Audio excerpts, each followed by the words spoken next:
Hello and welcome to our channel. We're going to tell you a story. My name is Ella Carter, and I live in one of the oldest blocks in the city. Cracked bricks, flickering streetlights, and walls that remember every tear I've ever cried. I work double shifts at a small diner, barely earning enough to pay rent and care for my little brother, Ben. Our parents died when I was 16. Since then, I've been surviving, not living, just existing. That night it was raining hard. My shoes were soaked, and my feet ached from a long shift. I turned into the alley behind our apartment, shortcut to avoid the drunk men who usually loitered out front. Then I saw him. Lying between two large garbage bags was a man in a torn suit. His hair a mess, face bruised and dirty. For a moment I froze. Maybe he was dead. I crouched beside him, touched his wrist. He had a pulse. "Hey! Can you hear me?" No response. His lips moved. One word. "Water."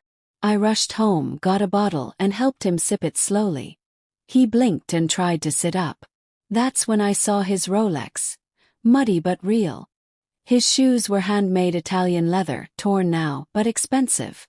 Who was this man? "Come on, you can't stay here," I whispered. "You'll die out here."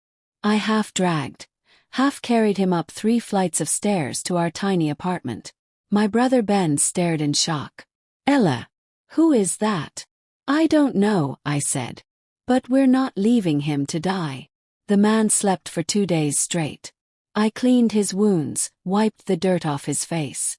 Underneath it all, he was handsome. Strong jaw, full lips, and sadness that clung to him like shadows. On the 3rd day he woke up. "Where am I?" "You're safe," I told him. "I found you outside. You were unconscious." He blinked at the ceiling. "Did you steal anything from me?" I stepped back, hurt. "No. I helped you." He sat up slowly, wincing. "I'm sorry," he said, softer this time. "I didn't mean that. I've been hurt before." He introduced himself. Liam Blake, CEO of a billion-dollar tech company. My jaw dropped. I had seen his face before, in magazines at the diner counter. But what was he doing in an alley? "I left everything," he said. "Board betrayed me. My fiancé cheated with my CFO. I drank too much, and I just walked away. I didn't care anymore." My heart ached for him. "You don't have to explain," I whispered. "You're safe here." From that moment everything changed. He stayed with us for a week. He helped Ben with his homework. He fixed our broken heater. He cooked pancakes in the morning. And every evening we'd talk about pain, dreams, fears. Liam wasn't just rich. He was real. One night he stood by the window. "I haven't smiled in years, Ella, until now." I looked at him. "You helped me too, Liam. I forgot how it feels to matter." He took my hand. "I don't know what this is, but I don't want to lose it." Neither did I. But I also knew this quiet life couldn't last forever. A week later he left. I woke up to find a note on the kitchen table. "Ella, I'm going to fix things. I'll come back. Wait for me. Liam." He was gone. No number. No goodbye. Just emptiness. For weeks I searched the news. Liam Blake had returned to the boardroom. Rumors swirled. He was back in control, firing old partners, rebuilding everything. Felt invisible. Did he forget me? Was I just a temporary escape? Months passed. Ben kept asking, "Do you think he'll come back?" I didn't know what to say. Then one day something strange happened.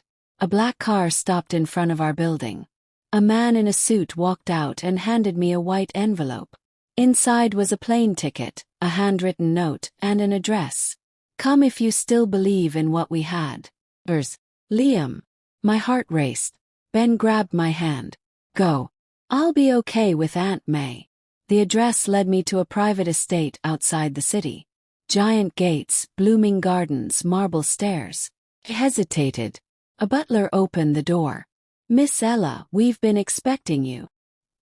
He led me inside, through gold-rimmed halls and crystal chandeliers. My cheap shoes squeaked on the floor. And then I saw him. Liam, standing by the piano, wearing a crisp suit, a nervous smile on his lips. "You came." "I wasn't sure I should," I whispered. He stepped forward, eyes soft. "Ella, I left because I had to make things right. I wanted to be the man you deserve, not someone hiding in garbage." Tears welled in my eyes. "I didn't need a rich man," I said. "I just needed you." He held my face gently. "I'm not asking you to move into this world. I'm asking if you'll let me be part of yours." Liam didn't try to change me. He visited our old apartment.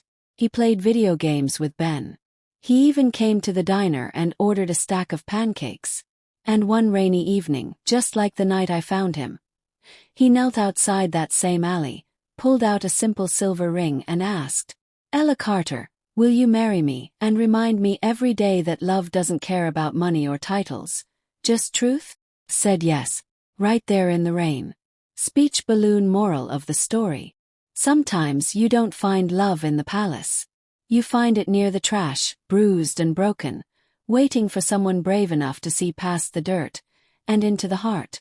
I hope you enjoyed this story. Have you ever experienced? Share your stories with us in the comments below. Don't forget to like and subscribe for more stories and adventures. Thanks for watching, and we'll see you in the next video.